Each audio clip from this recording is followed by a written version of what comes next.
Well, hey, good morning, everyone. Welcome. My name is Steve. I'm one of the pastors here, and it is great to be with you here today. I'm excited. We are continuing in this series we started last week. We're doing a short little series on money called Dollars and Cents. And what we're trying to do is we're trying to get God's perspective on money. Now, I know that, trust me, when you come to church, we said this last week, but when you come to church and you hear they're talking about money, a lot of people get real uncomfortable, right? You start squirming in your seat a little bit because nobody likes to talk about this kind of stuff, but I promise we won't offend you too much. And if we do, take it up with Jesus because we're just looking in the Bible here, so you can be upset at him. But really, I'm excited. I think it's really important because if you are here and you want to be a pursuer of God, and I imagine you wouldn't be here today if on some level you weren't interested in pursuing God, then I hope that you want to know God's perspective on something so big and tangible and practical in our lives like money.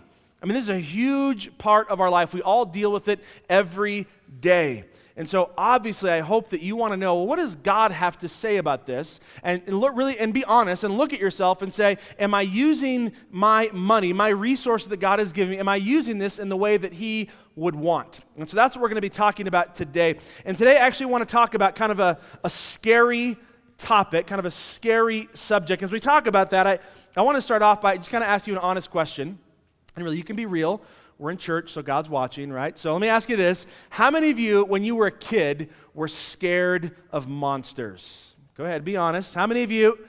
Men are a bunch of liars. Come on, I know you were all scared of monsters, right? It's very natural. It's normal. I admit I was scared of monsters as a kid. And actually, I was scared of monsters probably a little bit too long, longer than I should have been, right? There's kind of that normal age where you stop being scared of monsters. You know, my oldest son, Luke, here, he's in the front row. He's a fourth grader. He's not scared of monsters. He's a big, tough, almost 10-year-old kid. He's not scared anymore. But I remember when I was his age, I was still a little bit scared. I wasn't as tough as my own son. And here's why. I remember this one particular example of why. I remember as a kid, I would sneak down to the basement, and my parents had this little portable TV in the closet. It was like what we took camping with us. It was a little like 6-inch black and white TV with an antenna on it that shows how old I am. But I remember I used to go down there at a certain time, and I would tune in the Twilight Zone. Remember the Twilight Zone? And this is like in the 80s, so it wasn't like the old black and white episodes. It was like the color ones. And I remember there was this one episode of the Twilight Zone that I saw over and over again, and it freaked me out. The story was called Terror at 20,000 Feet. Some of you remember this one, right? It had John Lithgow in it, and he was this guy on an airplane, and he was sitting in the airplane, and he looks out the window, and he sees a man on the wing of the airplane. Right? Or at least he thinks it's a man. And he freaks out, and he starts telling people nobody else seems to see it or care about it but him, and he is freaked out. And as he looks closer, he realizes it's this monster on the wing of the airplane, this scary-looking monster with this greasy, gross-looking hair and these big claws, and he's slimy, and it's totally freaked out. And the monster is there in the airplane, and he's ripping out the wires and the gears from the wing. Anyone else remember this story? Company remember this, right? And it's just super scary, and he's freaked out, doesn't know what to do. And anyway, throughout the episode, he ends up somehow getting a gun. I'm not sure how that happened on the airplane, but I don't know. He gets a gun, and he shoots out the window of the airplane, and he gets sucked out, right? So the top half of his body is sucked out in the outside of the airplane there, and he's freaked out. I'm not sure if that is in real life. James Frickliff here, you can tell me if that actually works. He's a pilot. He would know. I don't know. But he's hanging out the window at 20,000 feet, and the monster sees him, and the monster comes over to him, and he reaches up with his slimy hand, and he grabs his face like that, and you think he's going to kill him, but then he just releases his hand and smiles, and he looks at him and just goes like that. So scary, freaked out, and then he jumps off the plane, and then he ends up in an insane asylum after that. So, which is like how all Twilight Zone movies end, with an insane asylum. But anyway, I remember as a kid being freaked out to fly after that. Because I was pretty sure that wasn't real, but I remember it really scared me, and I was so scared. Every time I got an airplane, look out that window the whole time, make sure there was no little creepy guy out there. So, now, again, my kids, like I said, my oldest Luke, he's not scared of monsters anymore, but some of my younger kids still are, and so at night, I still have to go when I tuck them into bed at night. One of the things I have to do every night is make sure their closet door is closed, right? He shares a room with his little brother. He knows that because that's where the monsters live, in the closet, apparently. So I got to make sure the door is closed so they're not scared. And so you parents, you probably had to deal with the same thing with your kids. So what do we as parents always tell our kids? What do we say over and over again? There's no such thing as monsters, right? Don't worry about it. There's no such thing. Well, turns out that's not true. We've been lying to our kids all along. There is such thing as a monster, and we're going to talk about one of those monsters today, a very scary monster. It's the debt monster, all right? Strike fear into our hearts, right? Now, as adults, this is a very scary monster, far worse than a hairy cyclops or something, right? This is a monster that wreaks havoc in our world and maybe in your life today. Now, if you don't believe me, let me just throw out a few statistics at the beginning here to bring some reality to this debt monster that's in our midst. You know, in America today, there are approximately 1.5 billion credit cards in use in America. And if you do the math, that means there are approximately 6 credit cards for every adult American. Think about that. That's the average. We all have over 6 credit cards. And if you think about that, what may be even more scary is that 60% of those credit cards don't get paid off every month. And so 60% of us in this room, assumedly, are carrying ongoing credit card debt, usually at a high percentage rate. And so the average credit card debt per family in America right now is over $16,000. Maybe that sounds like a lot to you. Maybe you're like, man, I wish I had $16,000. That'd be great, you know? But that's the average American family, over $16,000 just in credit card debt. Here's some other scary stories. If you graduate from college this year, congratulations on graduating, but you are a part of a very prestigious class, the class that has the highest debt of any graduating class in the history of America. So right now, if you graduate in 2016, the average American college student is going to graduate with over $37,000 in debt after college. That's a rough way to start off life. Some of you say, amen, right? You start off life, you got a crummy job to begin with, you're broke, you're 22, and now you got this huge amount of debt you got to start paying off of. Think about this. Let's get a little close to home here, right?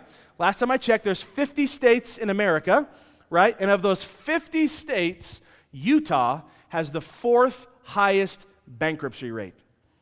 Think about that. Right here in our own backyard, 4th highest in all of America. It's a pretty scary thought. One more stat. This is from yesterday morning, so this number is probably off by a little bit. It's probably gone up a few billion. But as of yesterday morning, you can look at usdebtclock.org. You can see our current national debt. So as of yesterday morning, about 10 o'clock, America has a debt of $19 trillion, $271,798,412,502.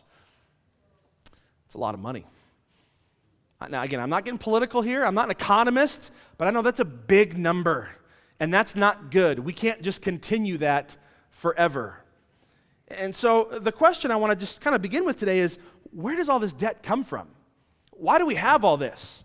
I mean, not Visa, but really, what is the underlying issue that drives us to get into so much debt? And here's what I want us to see today, more than anything else, that debt, really, that's just a symptom. Debt is a symptom of a deeper problem, and it's a spiritual problem, and it's what the Bible calls greed. We just got to be honest about this. Debt itself is really just a consequence. It's a symptom of the spiritual problem that we all have that plagues every human being, of greed, of materialism, of wanting more and more to make us happy. So what does that look like? Well, it looks like in our world so often we get caught up in trying to keep up with the Joneses. Right? There's a big driver in our culture. We have a certain image we want to portray about ourselves, so people will think a certain way about us. And so that means we have to dress a certain way, we have to drive a certain type of car, live in a certain type of house in a certain neighborhood, and we have to keep up that image so that people will think about us in the way we want them to think about us. And very often we can't afford that, and yet we try to present that image anyway. Another issue is that I think we have a hard time distinguishing between wants and needs. There's a lot of things in our world today. We say that's a need, that's a necessity, but really that's just a want. That's kind of a nice thing, but it's not really a need. You know, I hear all the time, every October in America, it's like a holiday when the new iPhone gets released. And all of a sudden it's like, this iPhone, whatever that I have, this is like trash. 12 months ago, that was the most precious. Now it's like garbage. I need to have the new one that has an S on this one, right? And I can't function without it. I need it. Really? Another big issue is we have a hard time waiting. We want instant gratification. I want something and I want it now. I'm not going to wait for that.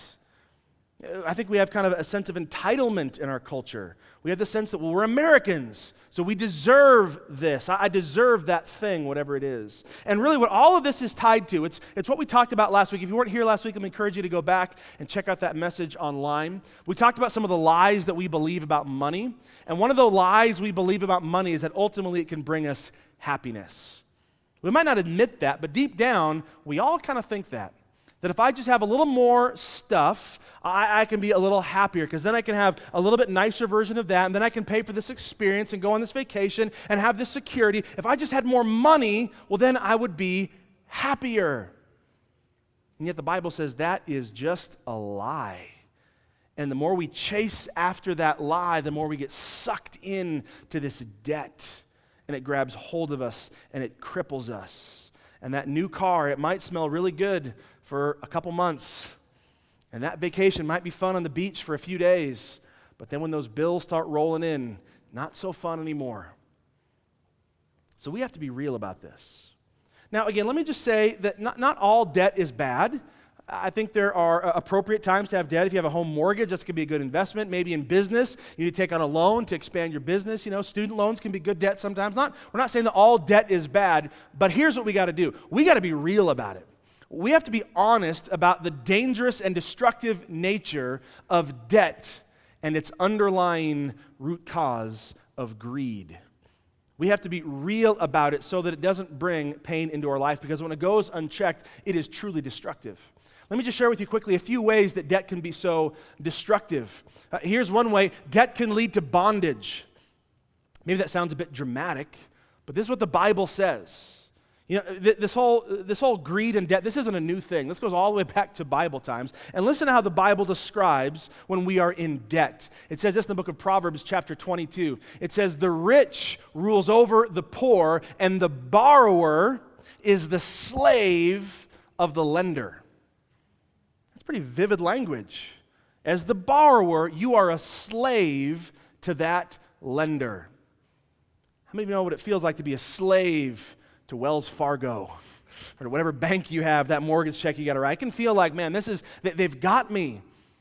It can just feel overwhelming. It feels like I want to move forward, but I can't. I'm enslaved to this debt that I've accumulated. You see, the book of Proverbs is kind of just a book of practical wisdom from God. It's kind of God saying, this is how life works in reality, so you got to learn to deal with it. And this is a reality of life, that when you get yourself burdened with debt, it's like you're enslaved. And you don't have to be a follower of God to know what that feels like. It can limit your freedom. It can limit your ability to do things you might really want to do. It's kind of like always like this weight hanging around your neck.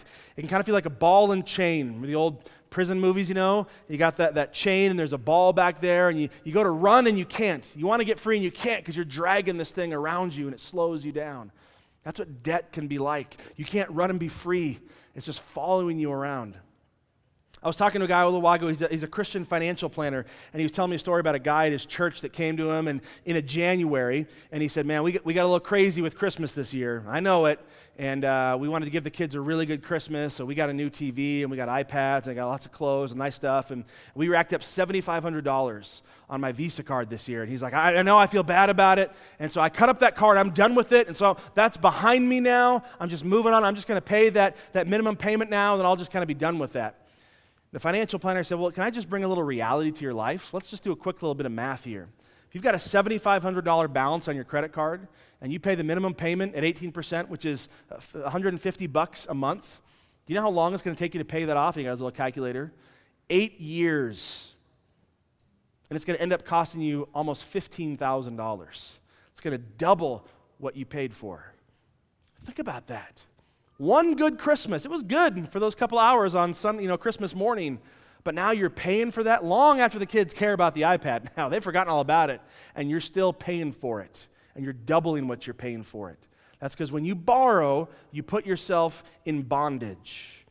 Here's another thing that debt can do. Another way it's destructive is it can destroy the family.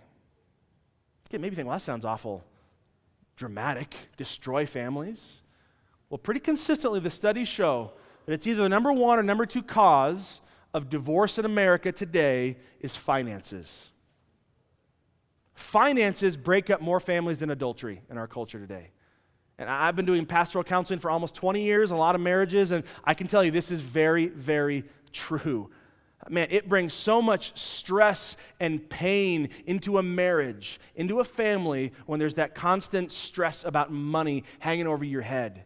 You know, when you're talking about that all the time, when you're kind of arguing about it, just creates this dynamic where there's this instability and everyone's a little bit short and a little bit irritable and a little bit grumpy and a little bit fearful. And your kids pick up on that, and it just creates a very unhealthy dynamic at home, a very difficult place to try to cultivate a healthy family. And it just brings pain and destruction to the family. Now, back in Bible times, again, nothing is new under the sun. This happened back in Bible times as well. In fact, here's just a quick little story. We don't have time to really look at it. But in the book of 2 Kings chapter 4, there's this widow.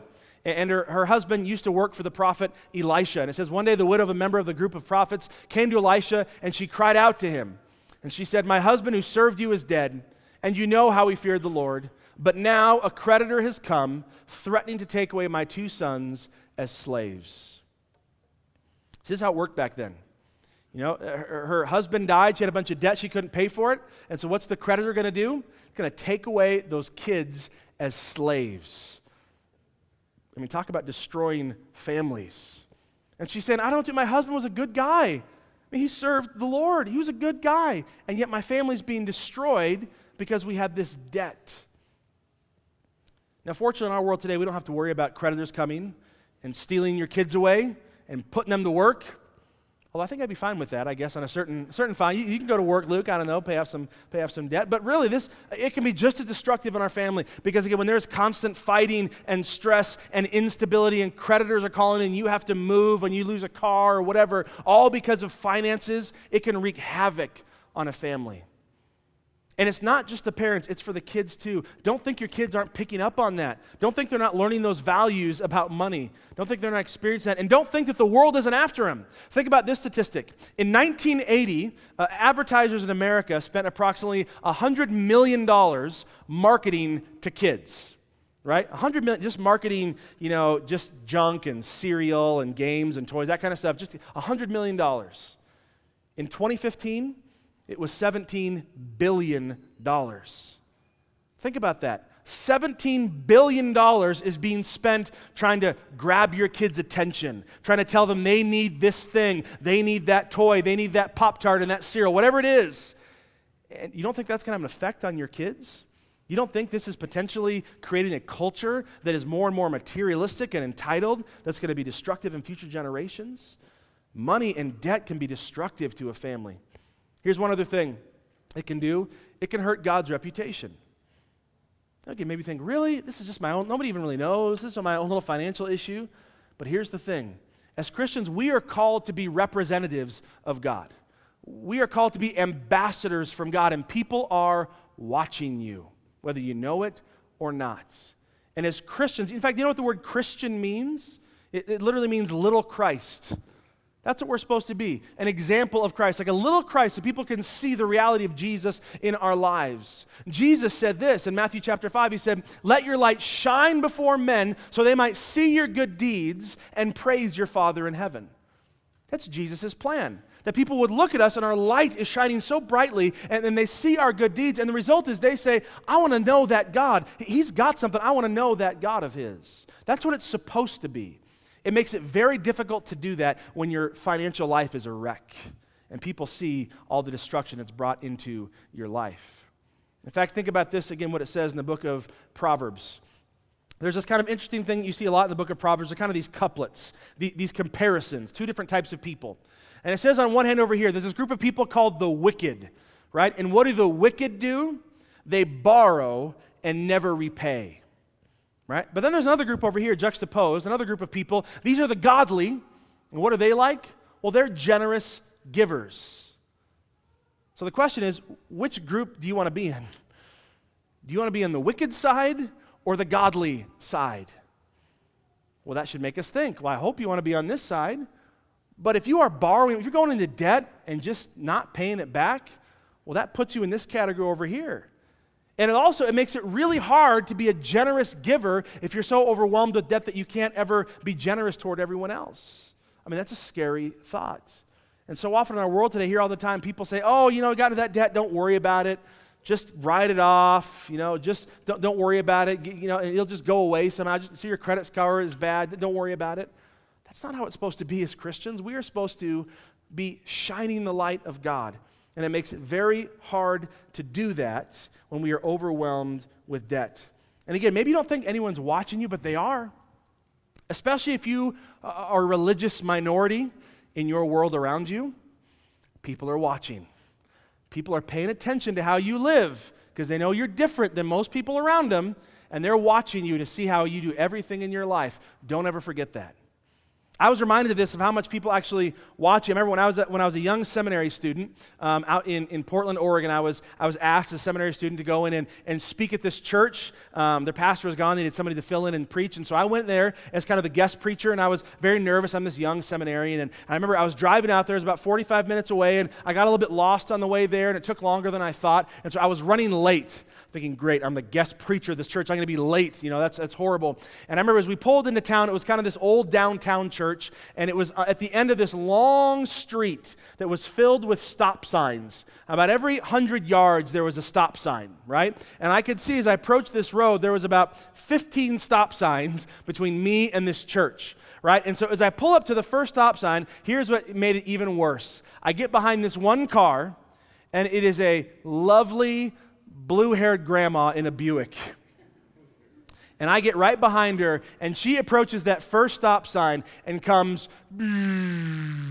to a very full and complete stop. And the Buick, slowly rests to the ground. And I see her blue head look one way, and then look slowly the other way, and then she slowly begins to accelerate, gets up to about 17 miles an hour before she begins her deceleration to the next stop sign. And I'm thinking, oh my God, I'm doing the math in my head. There's like 15 of these. I'm never going to make it in time. I'm getting stressed out. So after like the second one, I give her a nice little honk, honk, not like a mean honk, just a little honk, honk, like hello, and didn't do anything. The next one, I get another little honk, and I say, let's go. I didn't use any fingers or anything, but I just said, let's go, and again, nothing. And so after the next one, I'm getting stressed out, and so I just whip around her and just fly on and then roll through the next series of stop signs. And as I whip around her, I remember looking in my rearview mirror and giving her that look, that crusty look. Don't judge me, I know, I'm a jerk, but I was so frustrated. I didn't want to be late to church, and so I give it, and we make awkward eye contact in the rearview mirror, know what I'm talking about, where you can see each other, and she kind of gives me that look, and I give her that look, and I'm like, ah. So I get to church, and I'm running late, and I get there just in time, and I get up on the stage to speak. Good morning, open up my Bible, and I look down in the front row. Literally, dead center, front row, is blue-haired Betty with the Buick. And she just sat there like this, looking at me the whole time, and it was like so awkward, right? Oh, it's brutal. And it just reminded me, people are always watching you. It's true. If you're a Christian, they are watching you. So when they're watching you with your finances, don't let that be a distraction from God. You're supposed to be a light that shines for God and His truth, and it's really hard to do that if you let your finances destroy your life. So no matter how you look at it, debt can be very dangerous. It can be a monster that will come into your life and destroy you. And it creeps along. You might not even see it, but it will come and it will get you. I remember when I was a kid, we went to Hawaii on a family vacation, and I just wanted to play at the beach, but my dad wanted to take the kids educational, right? We're going to go to this lava field, and I'm thinking, okay, that won't be that bad. So we're going to go to a lava field. I'm picturing, like, a volcano blown up with cool, like, splattering lava everywhere. It was not that. It was just this big field with this big layer of black lava in it. You can kind of see a little bit of orange glowing beneath it. Maybe you've seen that in a place like Hawaii or something. And we just sat there and we watched it. And it moved like a quarter of an inch an hour. Like, it wasn't real exciting to watch. But here's the thing about lava. It might not move very fast. It might not look very impressive in the moment. But nothing will get in its way. Nothing will stop it. You can't divert it. You can't get rid of it. There is no stopping it. That's why there are these whole subdivisions in Hawaii right now. The lava just goes right through the middle of it, and there's nothing they can do about it. In fact, there's a great, if you're bored this afternoon, look up on YouTube. There's a YouTube channel. It's really fun to watch. There's this guy that just puts, he goes to a lava field like that one, and he just puts household items in the flow of the lava. just right there, and it's super mesmerizing. You know, there's like a can of Coke or like a TV or whatever. It's just sitting there, and you just watch it. And for like 15 minutes as this lava slowly goes around and consumes the TV, and it sizzles and explodes. It's very mesmerizing. So be careful. It'll suck you in, you know, but it's really interesting. But that just shows it will destroy everything in its path. That's what debt can do. It might seem slow and imperceptible, but don't ignore it. It will destroy you. So what do we do about this? The point of this today isn't to just kind of scare you or make you feel bad. We're not just here to kind of beat you up if you've got debt in your life. I know a lot of us have debt, and a lot of it's because we've made some just dumb decisions. A lot of it's because through no fault of your own. A lot of it is because we've allowed greed and materialism to grab hold of our hearts. But whatever it is, there's hope. There's some light at the end of the tunnel, but you've got to make some changes. And so let's talk about that. How do we begin to move forward with this? Well, here's the first thing. If you're going to move forward, you have to start by admitting you have a problem. You can't live in denial anymore. We have to recognize, remember, that debt is really a symptom. It's a symptom of greed in our life. And we just have to admit that. We can't pretend like it's no big deal anymore. It's like a sickness that is infecting us. And if you're sick, if you just ignore it, you're not ever going to get any better. You've got to admit it, and you've got to go get help. I know that's hard for some people. Like my wife is like that. She never wants to go to the doctor. She'll never go. She'll never admit she has a problem. She is just tough. She'll have like blood spurting out of her neck. She's like, I'll just put some pressure on it. It'll be fine, you know, no big deal. Like she went to the dentist a couple weeks ago, had to get a cavity filled. She's so cheap, she didn't want to spend the $30 on Novocaine. Nope, don't need to numb it, just drill on it. So they just drilled away at this cavity. No numbing pain. Like that's how hardcore my wife is. Just taking it in, you know. So like she'll never admit she needs to go to the doctor. I'm a wimp, right? I got like a headache. Oh, take me to the ER. Like I'm just like a baby. But here's the problem. If you're not willing to admit you've got something wrong, if you're not willing to admit there's an infection in your life, you're never going to get help. You're never going to get any better. So we have to admit this problem. As long as we live with this greed in our life and we just kind of ignore it, we just kind of push it to the side, all these symptoms like debt and many other destructive things are just going to keep growing up. As long as we live in denial, as long as we live kind of in fantasy land, we're never going to get any better. And yet this is the opposite of what Jesus said how we should treat this dangerous problem of greed. I love what Jesus says here in Luke chapter 12. Then he said, beware, guard against every kind of greed. Life is not measured by how much you own. And first, I love the last part of that verse. Isn't that just powerful? Life is not measured by how much you own. Man, I wish we believed that. That's a great looking bumper sticker. It looks cute in your house, those vinyl letters, whatever, on the wall, but man, that's hard to live by. But if we did, just think how we would live differently if we really believed what Jesus said there. But look how he starts off there. He says, beware, danger, danger, warning, right? Watch out. What's he say? Guard against every kind of greed. Think about that language, guard. It's the language that is used that would describe like a soldier in a watchtower looking out for the enemy. That's the same language that's used there. So picture like medieval times, a big castle, and there's a soldier up in the tower, and he's looking out over the fields, looking for the bad guys to come their way. He's just intently, scanning the horizon, looking for the enemy. And if he sees the enemy, he's prepared to defend the castle and the village. That's the attitude we're supposed to have when it comes to greed. So often we're just kind of passive about it. We just kind of let it around us. We just kind of tolerate it. It's no big deal. And Jesus says, watch out. You got to be careful. You've got to be on guard against this greed. You've got to be intentional about looking out for it and protecting yourself against it because it will come to you and it will destroy you. And we're so often not like that. We're so often just passive. That's why in America, here's just a couple more statistics to kind of bring some reality to this. In America, last year, 40% of us spent more than we made last year. And I'm no economist, but that doesn't work right. 50% of Americans have less than $10,000 saved for retirement. We can't think about later because we're just trying to make ourselves happy now. And then maybe this is most scary of all. You heard all those statistics about credit cards. Well, 9 out of 10 Americans say that credit cards are not a problem in their life. when we have an average of $16,000 debt in our homes, we say, oh, it's no big deal. We're living in a fantasy land. We're not living in the real world, and we're never going to get over this until we start to admit this. You know, we can't just allow ourselves to hide this and to minimize it and to pretend it and to justify it. We've got to come to our senses. We've got to snap out of this. We've got to admit there is a problem. You know, I was thinking, I was doing premarital counseling with a couple a while ago, and let me just make sure they're not here before I tell the story in the room here, okay?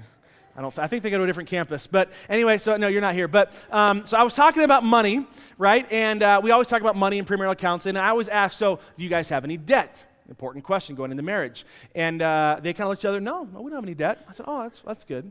Well, then the guy said, well, wait a minute. He said, do car loans count as debt? I said, yes, they do. He said, oh, okay. Well, and they kind of talked to themselves. Do you have that? They said, yeah, well, we've got like $40,000 in car loans. I said, okay, all right. And he said, but that's it. We don't have any other debt. I said, okay, well, good. And he said, well, actually, wait. He said, do student loans count as debt? I said, yes, they do. He said, okay. When they talked amongst themselves, we have like $100,000 in student loans.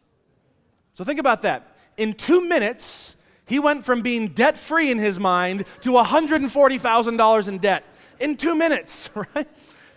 But we kind of laugh, but we're very susceptible to that same kind of, oh, it's not that bad. We've got to admit that we have a problem if we are ever going to get better. And then closely follow that. After we admit that we have a problem, we've got to confess it. We've got to confess the mess. You can remember that one, right? Confess the mess. This is true not just with the sin of greed, but with any sin in your life. When you recognize it's a problem, you just got to be real about it with God. That's what's so good about God. When we come to Him and we recognize, oh man, I'm broken with this, and we admit it to Him, He is there not to yell at us and to judge us and condemn us. He is there to offer forgiveness and grace and mercy to us. And see, when we recognize that really what the issue here is it's not just a bookkeeping issue in my life. It really is a heart issue. It's a sin issue. We've got to just confess that to God and be real with Him. And God gives us great news. In 1 John 1:9, He says, if we confess our sins to Him, He is faithful and just to forgive us our sins and to cleanse us from all wickedness. Here's the good news about God. With any sin in our life, when we are just real about it and we bring it to God and we confess it, He doesn't say, I can't believe you scum. He is there with open arms to forgive us and to cleanse us. But it has to start with us admitting it and confessing it to God. In fact, you know what the word confess means? In the original language of the New Testament, the Greek language, it's a compound word. It means when you take two words together, remember that from third grade, like pancake, right? Compound word. Well, the Greek word for confess is homologeo. Homo meaning the same, and legeo, which means to speak. And so literally the word confess means to speak the same thing. Think about that. So when you are confessing a sin to God, you're saying, God, I see this sin the same way you do. I'm not trying to justify it. I'm not trying to minimize it. I'm not trying to, oh, it's no big deal. God, I see it for what it is, and I'm sorry. That's confession. And let me encourage you, no matter what your sin is, you've got to bring that to God. And that first starts, let me just say this, that starts when we initially begin our relationship with God. Because there comes a point in all of our lives where we have to make that initial turning where we start to trust in Jesus, where we recognize, I've been going my own way, I've been rebelling against God or believing the wrong things about God, and now I want to stop and put my faith in Jesus. And there's that initial moment of forgiveness and cleansing that changes you fundamentally.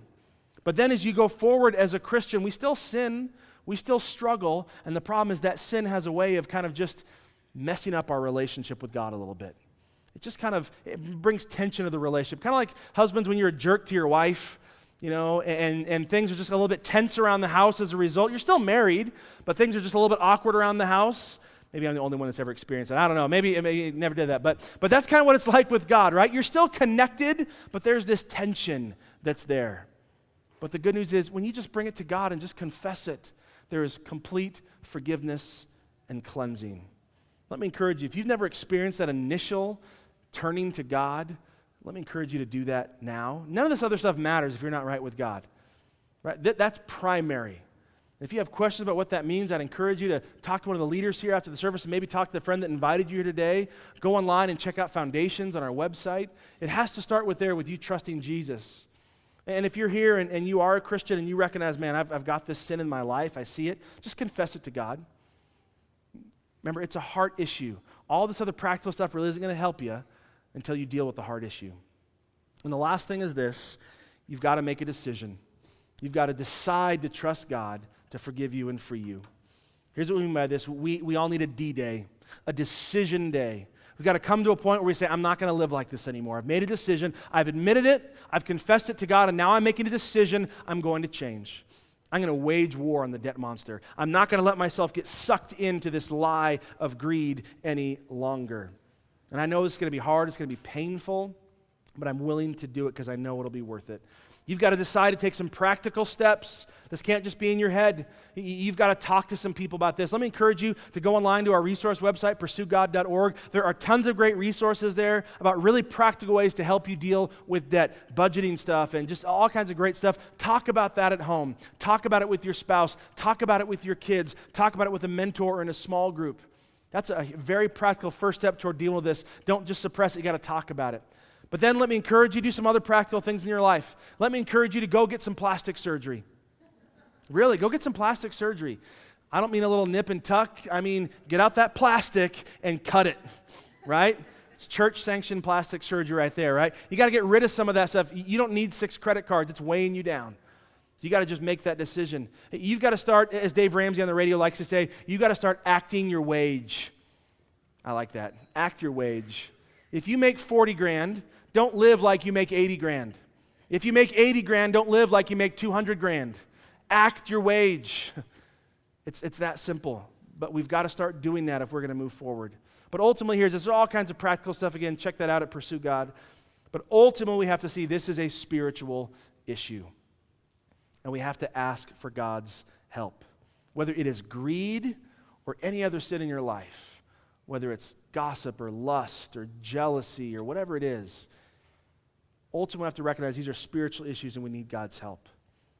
Let me end with this, a little story from a book by a guy named C.S. Lewis. Some of you are familiar with C.S. Lewis, The Lion, the Witch, and the Wardrobe, the Chronicles of Narnia. In that series, one of his lesser-known books is this book called The Voyage of the Dawn Treader. Don't ever read Voyage of the Dawn Treader, if you guys are familiar with that. And he kind of writes, they're like fantasy stories, and kind of like The Hobbit, that kind of genre, and they're kind of allegories, or they teach these lessons. And in The Voyage of the Dawn Treader, there's this story about this little boy named Eustace.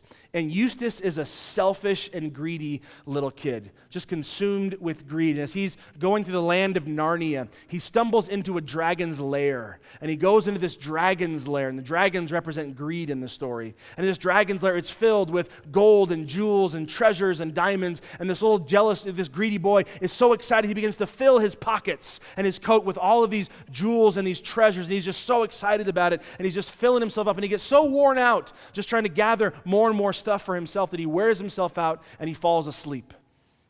And he wakes up after this sleep in the dragon's lair, and somehow he is magically turned into a dragon himself. And he looks down, and now his skin is no longer there. He's covered with these leathery layers of scales like a dragon on his body. And he's got claws.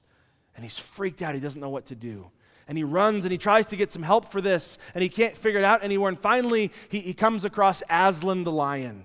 And if you know C.S. Lewis and all his stories, Aslan the lion represents Jesus. And Aslan says, if you want to be transformed, you've got to get rid of that skin, that dragon skin. And so Eustace begins to claw at his scales, to try to claw at that leathery skin, but he claws it away, and he gets one layer off, and he looks down, there's just another layer right beneath it. And he keeps trying to claw, and the more he does, he can't get rid of it. He gets rid of one layer, and there's just another layer beneath it. And he goes back to Aslan, and he says, I can't get rid of this. And Aslan says, I know. The only way for it to be gone is for me to remove it. And he said, it's going to hurt. It's going to be painful, but it's the only way you'll be transformed. And so Eustace says, okay. And he puts out his arms and his legs, and Aslan begins to take his giant claws and rip away at that leathery skin. But as he peels it away, and as Eustace cries out in agony, but beneath it, finally, that skin is there. And when Aslan is done, he is transformed back to a boy. And I love that story because it's such a great picture of our life. Sin will change us it corrupts us, it infects us. And if you think you can fix it yourself, you're crazy. You can't fix it. You're going to peel off at it. This is not a self-help project. You can't do it on your own. You can only find healing and transformation when you finally go to Jesus and say, God, I need you. Heal me, forgive me, transform me. And the good news of Jesus is he promises that when you do that, he will be there and he will completely heal you. Let's pray.